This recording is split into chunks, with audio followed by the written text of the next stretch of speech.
Oi, pessoal, tudo bem? Estamos na semana 27, videoaula de português.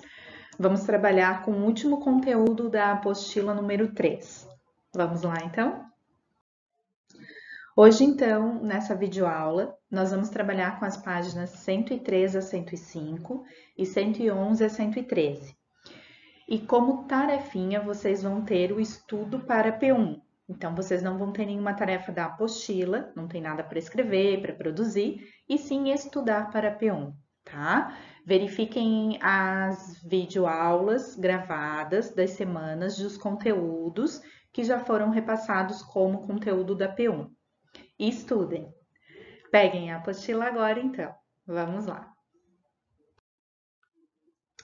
Lá na página 103, vocês têm um texto chamado de Delícias de Manaus. Vai falar um pouquinho sobre como é a vida em Manaus, um pouquinho da questão da alimentação, do linguajar, das pessoas. É uma história, uma narração, ok? Então, vocês vão fazer essa leitura desse texto da página 103, prestando bastante atenção para depois a gente corrigir, na verdade, fazermos juntos as questões de interpretação desse texto.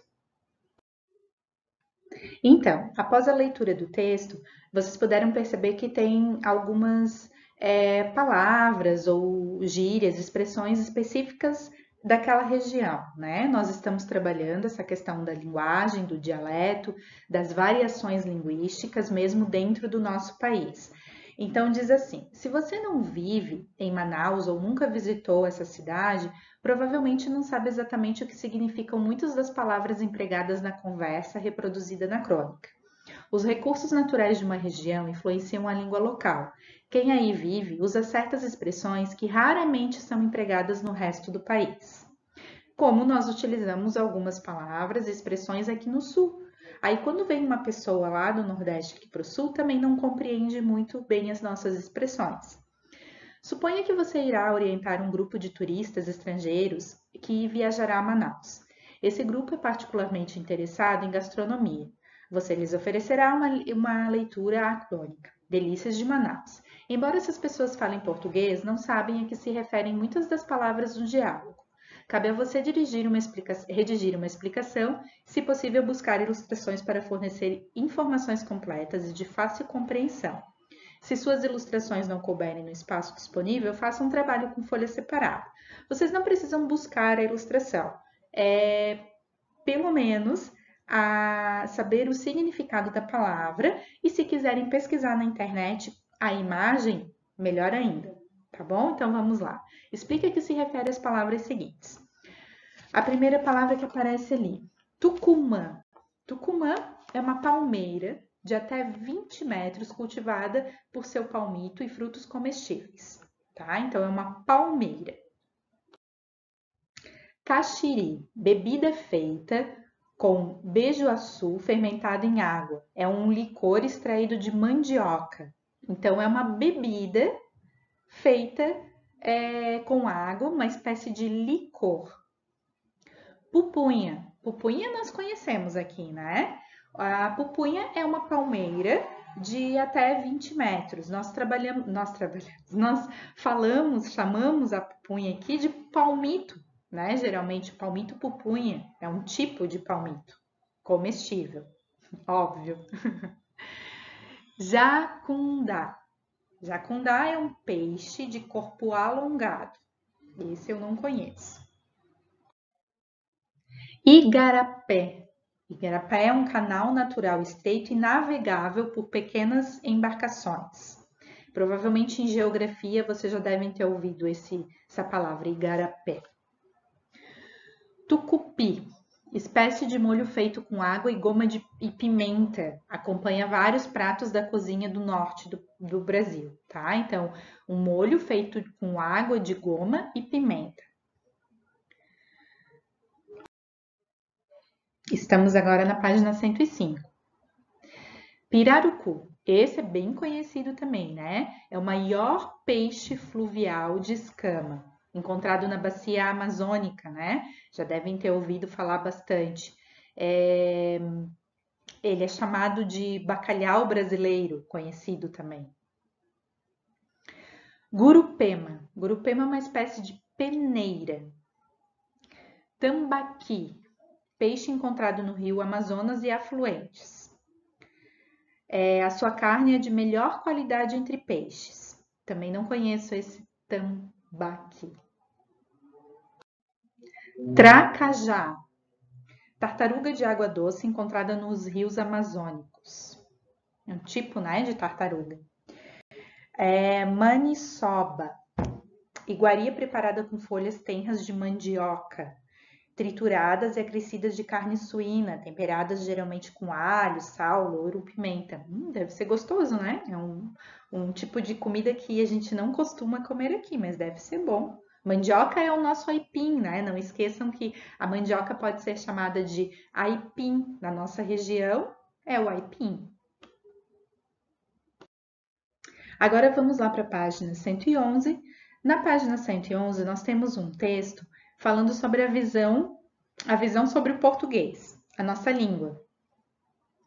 Nós trabalhamos durante as aulas ao vivo um pouco dessa questão da língua portuguesa e das visões sobre a língua portuguesa, né? Que tem as influências, mas que nós temos também dialetos diferentes dependendo da região. E como que os estrangeiros, né? Como que eles aprendem a língua portuguesa? Se é fácil, se é difícil, o que eles acham?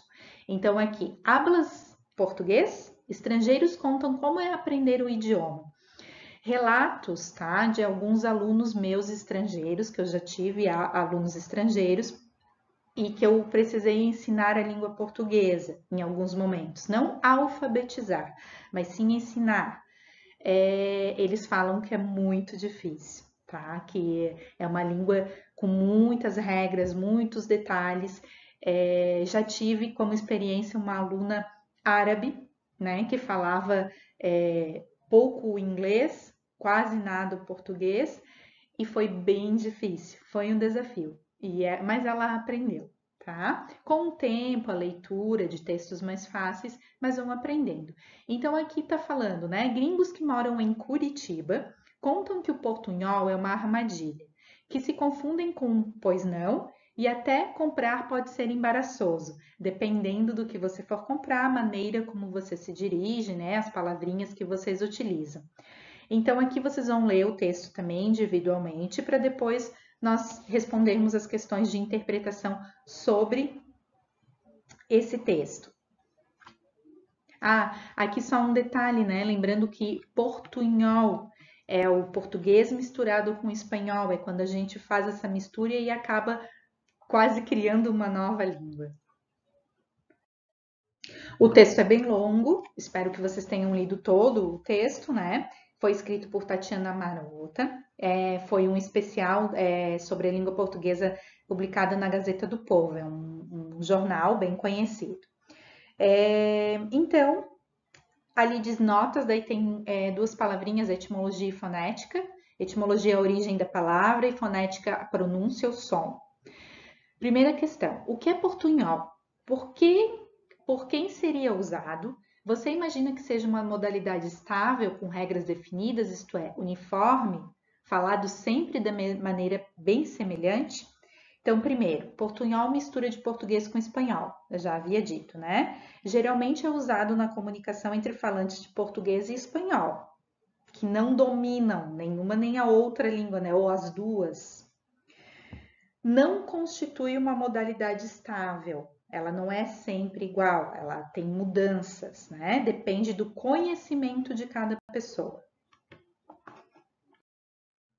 Questão 2. Às vezes, é só adicionar o ou a no fim da palavra em francês e já estou falando brasileiro.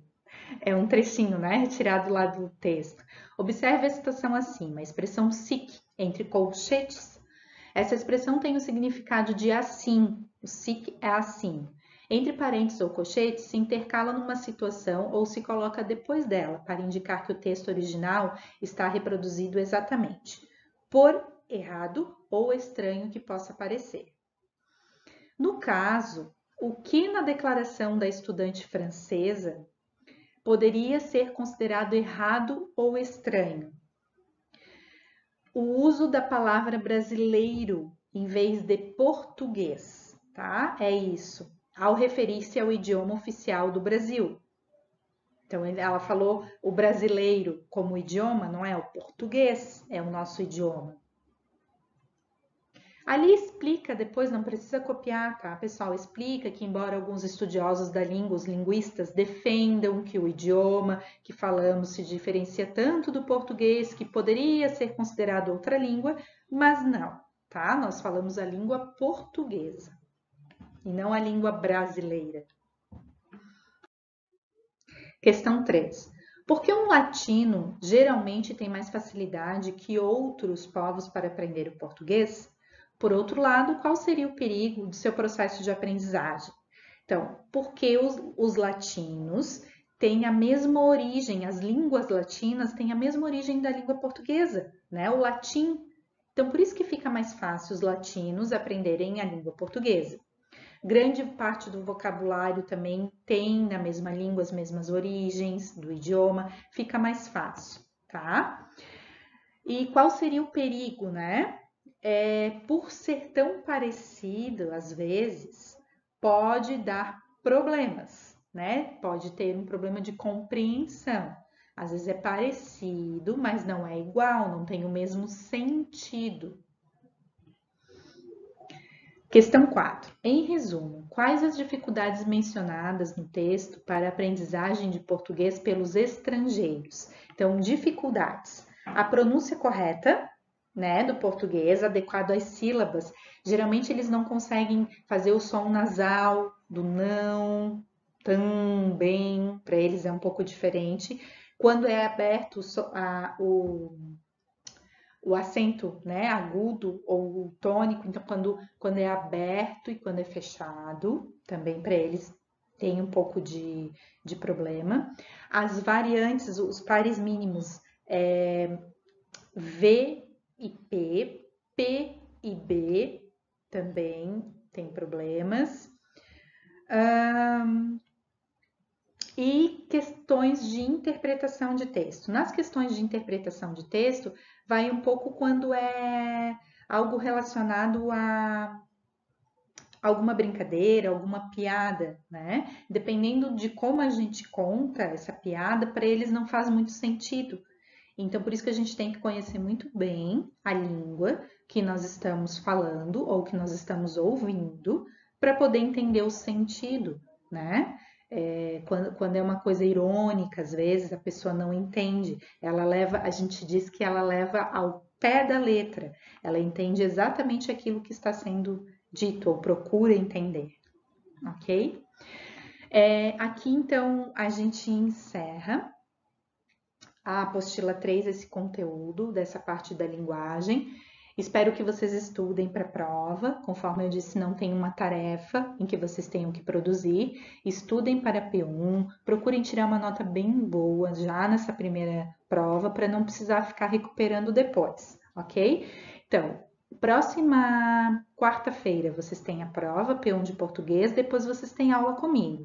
E aí a gente já pode iniciar um pouquinho do conteúdo da apostila 4, que vocês receberão na semana que vem, ok?